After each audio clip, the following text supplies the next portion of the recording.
평소에도 정말 가까운 분이고 그 두 분의 관계가 어떠냐에 따라서 그렇죠. 네네. 그 숨은 회장이라고 그럽니까? 숨은 후원 회장? 그러니까 뭐 그냥 숨은 조력자라고 얘기합니다. 그렇죠. 왜냐하면 선거라고 하는 거는 공식적인 후원회가 있고 네. 후원회장이 있고 그다음에 또 후원회에 속한 분들이 있고 네. 또 뭐 후원회장 격인 분들이 여러 분 계셔요. 아, 네네.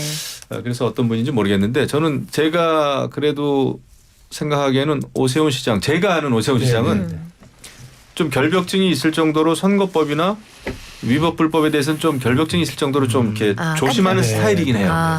왜냐하면 본인이 옛날에 여러 가지 정치 그 관련 또 선거법 이런 그 소위 오세훈법을 통과시킨 장본인이다 보니까 늘 그런 걸 조심하고 어떤 데 답답할 정도로 굉장히 조심하는 스타일이라 저는 오세훈 시장이 이제 명태균 2번 만났다 뭐 이런 건 인정을 하더라고요. 뭐 그 정도 아니겠나 싶은데요. 왜냐하면 금전적인 거는 조심을 했을 겁니다. 이게 동네 작은 선거도 아니고 시장 선거고 또 대권을 바라보는 사람이 그 또 정치 경험이 있잖아요. 본인이 또 변호사고. 그래서 저는 뭐 오세훈 시장 말이 옳다고 보죠. 근데 만약에 오세훈 시장 말이 맞다면 뭐 10억 정도로 입을 막아야 된다라든지 이런 얘기가 왜 나왔을까요? 근데 그거는 뭐 녹취록에 있다고 주장된 거지 오 시장 건 아니잖아요. 그러니까 명태균 씨의 입을 막아야 된다고 얘기를 하잖아요. 그러니까 국민의힘을 죽일 수는 없다. 그러니까 명태균 씨 입을 막아야 된다라고 하면서 강혜경이라는 분을 설득하잖아요.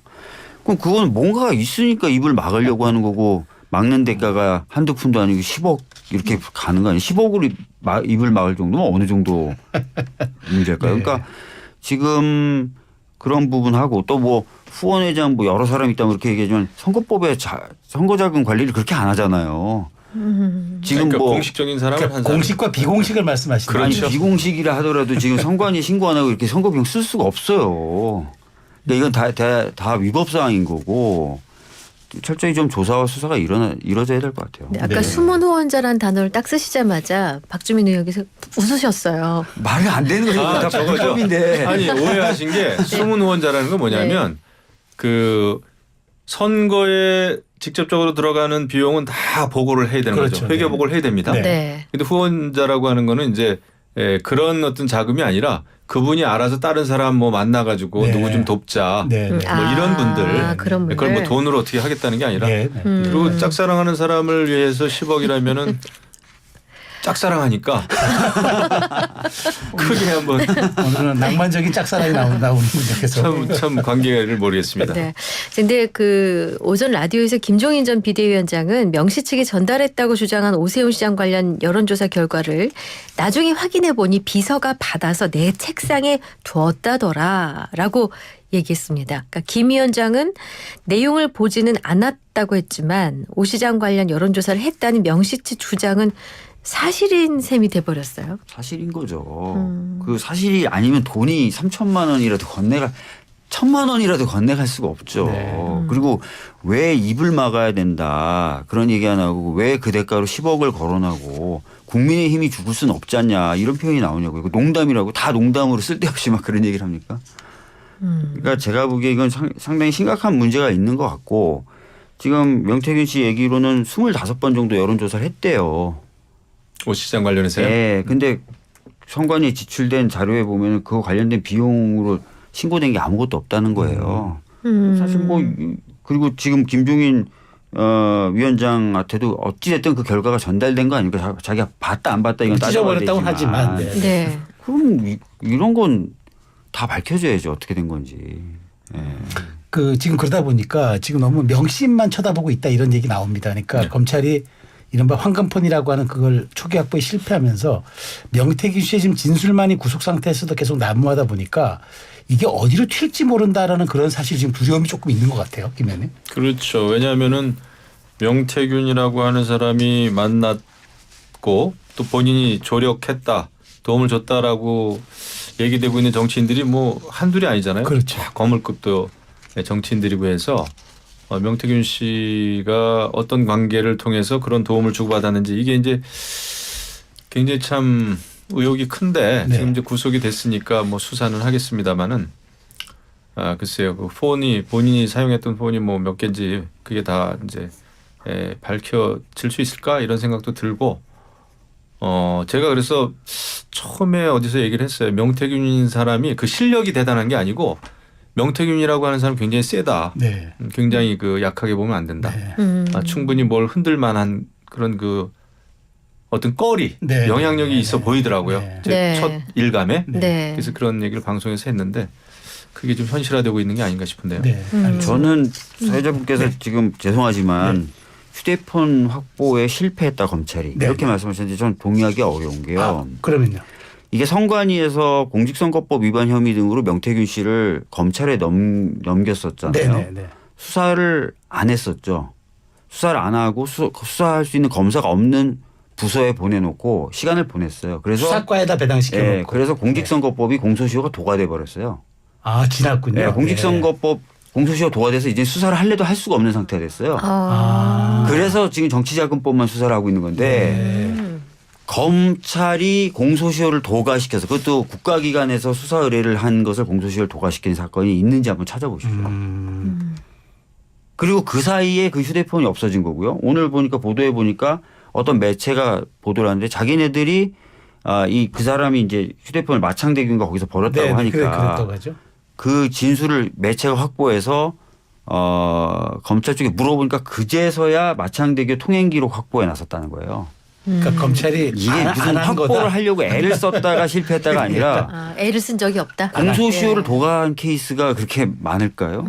그리고 이렇게 선관이라는 국가기관에서 수사해 주세요라고 했는데 공소시효를 도과하는 케이스가 있을까요? 네. 전방위적으로 제가 봤을 때는 수사가 방기되고 있다. 네. 이제 와서 하는 척을 한다. 이런 인상을 지우기 어려워요. 네. 자, 다음 주제가 이제 대통령의 제2요구권 행사 내용인데 요거 들어가기 전에 저희가 얼른 알려드릴 사항이 있어서 잠깐만 가겠습니다. 11월 27일 오후 1시 20분 경기 안산 군포 의왕 지역에 대설 경보가 발효됐습니다. 조금 전입니다. 네. 외출 좀 가급적 피하셔야 되겠고요. 그리고 내 집 앞, 내 점포 앞 보행로, 지붕 옥상에 쌓인 눈은 가족이나 이웃과 함께 치워서 사고를 예방해 주셨으면 합니다. 출퇴근 평소보다 조금 서두시고 대중교통 이용해 주시기 바라고요. 부득이 자가용을 이용하실 경우에는 차량용 안전장구, 체인이나 삽 같은 장구들을 휴대해야 합니다. 고갯길, 교량 등의 얼음이 온 구간은 특히 조심하시고 천천히 운행하시기를 당부드립니다. 행정안전부에서 알려드렸습니다. 자. 네, 질문 이어가겠습니다. 윤 대통령이 세 번째로 이제 김여사 특검법에 대한 제2요건 행사했습니다. 대통령이 거부권 행사를 예상하고 원래는 당초 내일 예정했던 김여사 특검법 재표결을 여야 원내대표가 오랜만에 합의를 했습니다. 네. 다음 달 10일로 미루는 걸로. 박 의원님 이거는 뭐 민주당의 이해와 요구, 국민의힘의 지금 상황이 다 맞아떨어진 케이스인가요? 글쎄요, 뭐 구체적으로 양당이 어떤 사정을 가지고 합의했는지 저는 알 수는 없는데요. 네네. 뭐 만약에 좀 추측을 해본다면은 지금 국민의힘도 너무 좀 시끄럽고, 네. 그죠? 우리 당도 사실은 이걸 막 지금 서둘러서 할 필요는 거의 별로 없고, 뭐 이런 게 좀 맞은 건 같긴 같습니다. 네. 그럼 10일 날은 뭐 당연히 이제 합의했으니까 처리가 될 것 같은데. 네. 자, 근데 그러면 김 의원님 이 좀 당원 게시판 논란 때문에 국민의힘도 순순히 또 11로 하겠다고 받아들이는 건가요? 이거 어떻게 된 건가요? 글쎄요. 뭐 내막은 모르겠습니다만은 당원 게시판하고 뭐 직접적인 관계는 없어 보이는데 제가 그냥 볼 때는 네. 그 김건희 여사 특검법에 대해서 고민은 깊어질 것 같습니다. 솔직히 말씀드리면. 그리고 지금 뭐 게시판 말씀을 하셨으니까 말씀이지만은 이 권력투쟁 양상으로 지금 가고 있거든요. 그게 네. 그 게시판 사건의 본질은 권력투쟁이고 한동훈 대표를 몰아내겠다는 거죠, 사실. 그렇게. 네, 저는 그렇게 봅니다. 네. 여기서 우리 가족이 했다, 설사 그렇게 한동훈 대표가 말을 해도 네. 그걸 가지고 또 아마 그 다음 단계를 또 요구할 겁니다. 진화가 안 친윤 된다. 쪽에서는 진화 잘 안 될 거예요. 엄청나게 모르겠습니다. 설명을 정말 잘하고 해야 될 텐데 그거를 뭐 할 수 있을지도 내가 뭐 의문이겠습니다만은 네. 아마 이게 끝이 없을 거예요. 그래서 한동훈 대표 물러날 때까지 계속 그 조여오지 않겠나 네. 싶어요. 이런 상황에서 이제 김건희 여사 특검법이 어떻게 될 것인가. 네. 이게 너무 극단적인 그 권력 투쟁 갈등 양상으로 가면 위험하죠. 자칫 잘못하면. 그래서 저는 굉장히 좋지 않은 어떤 조짐 그런 걸 좀 느껴요. 이게 제가 과거에 이제 대변인 생활도 굉장히 오래 했고 대변을 3번이나 했고 네. 그때도 최고위원 시절에 그때는 뭐 집단 지도 체제이기도 했어요. 네, 막 네. 그 2등, 3등이 이제 당대표 또 물어뜯고 그걸 너무 제가 많이 봐왔는데 네. 그때하고 좀 비슷해요. 아, 그때랑 상황이. 예. 그 사안 자체는 많이 다릅니다. 네. 그때는 그래도 조금 더 큰 거 가지고 싸웠어요. 큰 이슈였는데. 당원 게시판 가지고 이렇게 싸운 적도 없고 당원 게시판은 늘 복잡하고 시끄럽고 별의별 소리 다 쓰는 데가 당원 게시판이에요. 그렇죠. 네. 예, 그게 그 원래 그거의 취지입니다. 목적이고 거기에 다 뭐 당대표 대통령 칭송 찬성만 하면은 그게 뭐 뭔 살아있는 게시판이 되겠어요. 뭐 힘내세요. 화이팅입니다. 이것만 하면 그게 무슨 게시판이 되겠어요. 근데 이 당원 게시판 가지고 이렇게 시끄러운 거는 그 본질은 한동훈 대표 마음에 안 든다. 일단 친윤 쪽에서 봤을 때. 그거고 또 한동훈 대표 입장에서는 제가 볼 때 조금 답답한 측면이 있지만 이거를 또 한 방에 해결을 잘 못하고 이거 뭐 명태균 사건 뒤덮기다. 네. 이렇게만 얘기하기에는 또 조금 해소하기가 힘들죠. 네. 그런데 아마 본인은 이게 원칙이다. 익명으로 운영돼야 될 게시판에 내 가족이 있었든 친척이 있었든 사돈의 팔촌이 있었든 그거는 보호되는 게 맞다라는 굉장히 그 법률가적인 입장에서만 다루는 것 같아요. 네. 그러니까 또 이제 이게 또 해결이 안 되고. 근데 본론은 어떤 본질은 권력 투쟁이죠.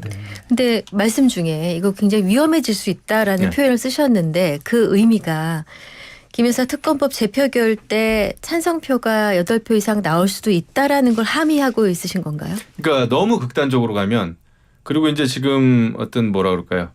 지금 원래는 사실 민주당하고 국민의힘이 굉장히 개혁을 하고 또 민주당도 이재명 대표가 이제 뭐 위증교사는 무죄 1심 선고를 받았습니다만은 굉장히 개혁하고 또 연말 다가오면서 경제 올인하고 민생에 올인해야 될 때예요. 양쪽이. 근데 그게 지금 그게 다 안 보이고 이런 상황에서 국민의힘이 이렇게 한동훈 대표를 너무 코너로 몰면 네. 이게 뭐 한동훈 대표의 어떤 지시에 의해서 뭐 움직여지는 그런 지금 원내 상황은 아닙니다만은 상당히 불만이 쌓여 가겠죠. 친한 쪽에서도. 네. 그래서 제가 볼 때는 굉장히 좋지가 않아요. 자, 그러다 보니까 네. 하기는 이제 이 당원 게시판 의혹과 관련해서 이제 경찰 수사까지 지금 시작됐잖아요. 그러니까 지금 김 의원님 말씀하신 것처럼 한동훈 대표의 장관 시절 댓글팀 운영 의혹에 대해서도 수사가 착수가 됐습니다. 시민단체 고발했다는 수사라던데 이렇게 되면은 한동훈 대표 몰아내기라는 말을 정치권 용어로 바꾸면 뭐 제2의 김옥균 프로젝트다라고 하는데 그럼 그런 방향으로 간다고 보세요? 사실 보니까 오늘 김종인 전 비대위원장도 그런 취지의 이야기를 했더라고요. 네. 저도 사실은 당원 게시판 논란이 처음에 생겼을 때 아니 뭐 이렇게 별것도 아닌 걸 갖고 시끄러워 이런 느낌이었거든요. 네. 그래서 뭔가 반전이 있을 수도 있다. 뭐 사실 까봤더니 또는 뭐 여러 가지 과정을 거쳐봤더니 아무것도 아니다 이렇게 좀 돼서 정리될 줄 알았더니 네. 계속해서 이 논란이 커지는 거 봐서는 단순한 그 진짜 당원 게시판에 뭐 어떤 글 이런 것들이 문제된 게 아니라 네. 약간 권력 다툼, 정치 다툼처럼 돼가고 있는 것 같아요. 네. 그리고 그 배경에는 제가 봤을 때는 또 한쪽은 명태균 관련된 의혹들을 받고 있죠. 소위 말하는 또 진짜 친윤이라는 의원들이 이름이 자주 거론되고 네. 있어요. 그쪽에. 또 이분들의 또 위기의식도 좀 가미된 거 아닌가. 자칫 잘못하면 자기네들이 이제 쭉 뭐 밀려나갈 수도 있는 상황이니까 그 전에 어떻게든 한동훈 대표 및 그 약간의 그 친한계라는 사람들을 좀 무력화시키거나 밀어내려고 하는 거 아닌가 이런 생각도 조금 어제 오늘 좀 들고 있습니다. 네. 네. 자, 김종인 전 국민의힘 비상대책위원장이 다음 대통령은 아마 연령이 내려갈 가능성이 있을 것 같다. 국민의힘에 그래도 희망을 가질 수 있는 사람은 지금의 한동훈 당대표밖에 없다. 이런 얘기를 했습니다. 지금은 모르겠습니다. 과거에는 킹메이커라는 닉네임까지 가지셨던 분이기 때문에 이 발언이 꽤나 주목을 받는 것 같은데요. 뭐 윤 대통령께서 두 살씩을 다 깎아주셨기 때문에 한 살? 두 근데 살? 모두 다 깎아줬기 때문에 이게 영향력이 없는 거죠. 네. 글쎄요. 그 세대 교체 얘기는 많이 나왔어요. 네. 사실 특히나 이제 그 민주당도 마찬가지라고 보는데 이 586 운동권의 그 세대는 같다. 네. 그 이제 소임을 다했다 이런 얘기도 많이 있고 어떤 그런 방식의 사고, 그런 방식의 정치 이건 한계가 있다. 새로운 이 문명 시대에 말이죠. 그런 얘기는 있는데 실질적으로 봤을 때 이제 국민의힘의 차기 대권 주자라는 게 뭐 손꼽히죠. 뭐 사실 뭐 오세훈 시장, 한동훈 대표, 그다음에 이제 또 바깥에 있는 분들이 좀 네, 있겠습니다만은. 근데 이제 다소 아마 김종인 위원장은 그 바램을 좀 얘기하시는 게 아닌가 싶어요. 그거를 알 수가 없죠. 누가 저는 아직도 뭐 2년 뭐 반 이상 남았기 때문에 아직도 차기 대선에 누가 딱 실질적으로 김종인 위원장 말대로 별의 순간을 잡을 사람이 누군지는 아직 모르는데 그건 아마 바램을 말씀하셨을 테고 네. 또 정치권의 많은 사람들은 젊어지는 게 좋다. 네. 그런 얘기들을 많이 합니다. 저도 사실 그렇게 생각을 하고 네. 있고. 예. 근데 하필 왜 이 시점일까요? 그 지금 명태균 씨 왜냐하면 때문에 김종인 비대위원장의 좀 뭐랄까 명예가 조금 실추되는 느낌을 받는 그런 상황에서 위기에 빠진 한 대표를 차기 대권 주자로 딱 얘기를 하시는 까닭이 따로 있을까요? 글쎄요. 뭐 김종인 위원장은 한동훈 대표에 대해서 좀 호감은 있는 것 같아요. 그러니까 예를 들면 이준석, 한동훈 주로 그런 그 젊은 사람들에 대한 그 기본적인 호감이 있는 것 같고 네. 그 기대가 좀 있는 것 같습니다. 그리고 과거에 쭉 해왔던 사람들의 그 매너리즘, 정치적인 매너리즘, 구태, 네. 뭐 형님 동생 하는 그런 정치 이런 거 별로 안 좋아하시는 것 같아서 네. 그런 얘기를 한 것 같아요. 근데 모르죠. 알겠습니다. 나이 가지고 뭐 네, 알겠습니다.